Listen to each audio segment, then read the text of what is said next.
வணக்கம். இன்னைக்கு ஒரு குட்டி கதை சொல்ல வந்திருக்கிறேங்க. ஒரு பணக்கார பெண், ரொம்ப வசதியில வாழ்ந்த பெண். ரொம்ப அழகா இருப்பாங்க. அவங்களுக்கு ஆடம்பரத்துக்கு ஒரு குறைச்சல் கூட கிடையவே கிடையாது. ஆனா, அந்த பெண்ணுக்கு மனக்கவலை ஜாஸ்தி இருந்துகிட்டே இருந்துச்சு. ரொம்ப டிப்ரஷன்ல போயிட்டே இருந்தாங்க. அவங்களால அந்த மன அழுத்தத்த தாங்கவே முடியல. அப்ப அவங்க நண்பர் மூலியமா ஒரு கவுன்சிலர போய் பார்க்கலான்னு போனாங்க, மன அழுத்தத்துலருந்து வெளிய வரதுக்கு. அப்ப அந்த கவுன்சிலர் கிட்ட தன்னுடைய பிரச்சனைய சொன்னாங்க.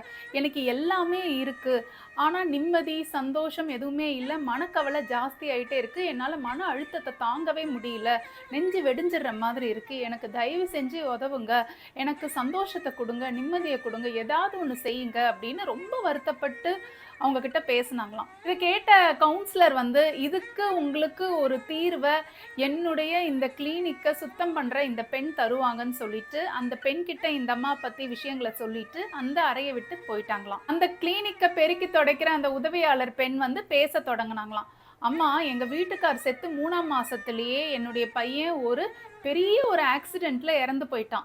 எனக்கு ஒரே பையன் தான். அவரும் போயிட்டாரு, அவனும் போயிட்டான். எனக்கு வாழ்க்கையே சூன்யமாயிடுச்சும்மா.